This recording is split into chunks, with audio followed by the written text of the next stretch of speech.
এই ছেলে, এই তুমি হ্যাপি নিউ ইয়ার কেন বললে? তুমি আরেকজনকে হ্যাপি নিউ ইয়ার এই শব্দটা কেন বললে? তুমি জানো হ্যাপি নিউ ইয়ার কি? তুমি মুসলমানের সন্তান হয়ে হ্যাপি নিউ ইয়ার শব্দটা কেন তুমি মুখ দিয়ে উচ্চারণ করলে? তুমি কি ভেবেছো হ্যাপি নিউ ইয়ার মানে কি? এর অর্থ নতুন বছর, 2025 সাল গিয়ে 26 সাল আসতেছে, এটার মানে এটা? এই বোকা ছেলে, তোমার হাতে যে স্মার্টফোনটা এখন আছে, এই ফোনটার ভিতরে যাও, এখানে গুগলে সার্চ করো যে JANUS, জানুস, এটা লিখে সার্চ করার পরে তোমার স্ক্রিনে যে এক বিভৎসকর এক মূর্তির ছবি আসবে, এটা দেখলে তুমি আটকে উঠবে, তোমার গা শিউরে উঠবে যে কি আসলো এটা।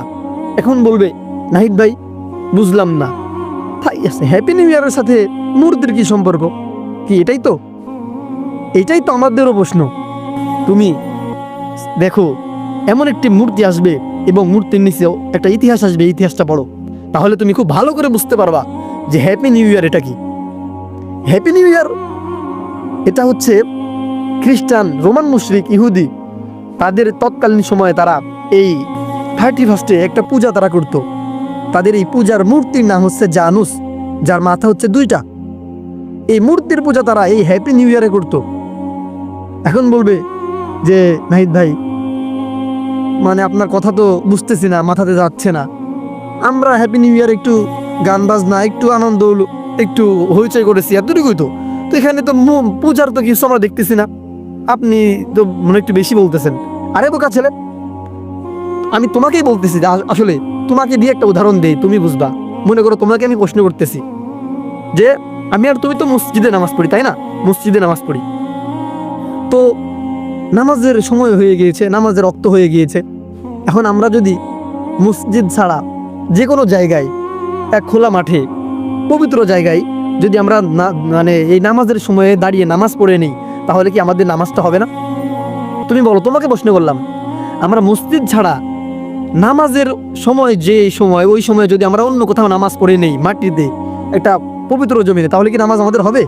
এখন তোমার উত্তর আসবে, হ্যাঁ নাহিদ ভাই, নামাজ তো অবশ্যই হবে, কারণ নামাজের ফরজ যখন হবে, নামাজের সময় আসলে নামাজ পড়তে হবে, নামাজ হয়ে যাবে, এখানে মসজিদ জরুরি না।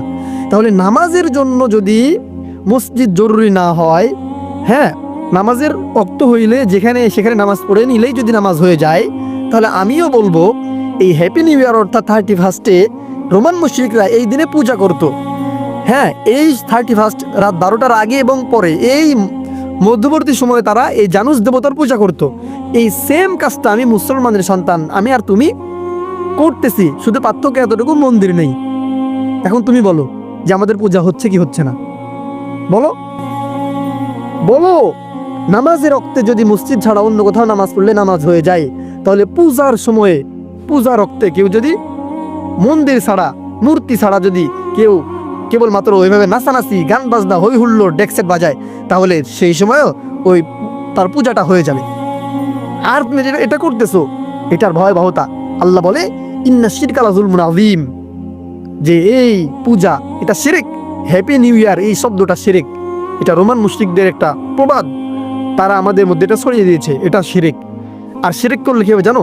আল্লাহ বলছে যে ইন্না শিরকা লাযুলমুন আযীম, শিরক এটা মারাত্মক ভয়াবহ, জুলমুন আযীম অর্থাৎ অত্যন্ত ভয়াবহ একটি অপরাধ, যার শাস্তিও ভয়ানক, এই অপরাধটাও ভয়ানক। আল্লাহ তাআলা বলছে মাই ইউশরিক বিল্লাহি ফাকাদ হারামাল্লাহু আলাইহিল জান্নাহ, যারা এই শিরক করবে, যারা শিরক করবে তাদের জন্য হারামাল্লাহু আলাইহিল জান্নাহ, আমার জান্নাতটা তাদের জন্য হারাম, চিরজীবনের জন্য হারাম।